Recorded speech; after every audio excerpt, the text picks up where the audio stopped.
Hi guys, good afternoon. Nandito ako ngayon sa sa SS. Update ko lang kayo para sa mga hindi alam. Bali pag pupunta kayo ng SS, dapat tingnan nyo muna yung number nyo sa huli. Huli na ang number ng SSS kasi lahat ng mga enquire na gagawin nyo naka-base sa number ng SSS, at yung araw na yun doon kayo pupunta sa mismong araw kung anong number ang SS nyo sa huli kasi ako nagpunta ako ng SS para sana mag-verify, may verify lang pero hindi ako nakapasok kasi tinignan yung SS number ko kung anong number.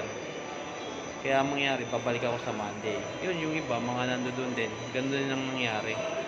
Hindi rin naman nila alam, ngayon lang rin nila nalaman. Bali, share ko lang para kahit pa paano, sakaling pupunta kayo sa SS, update kayo. Alam nyo na yung mga dapat gawin. Tapos, ang cut-off nila, meron silang cut-off para sa mga number, 300. 300 lang ang cut-off nila. Pagtapos nun, wala na. Hindi na kayo mabibigyan ng number pa. Ayun. Bali, konting update lang. Maraming salamat guys.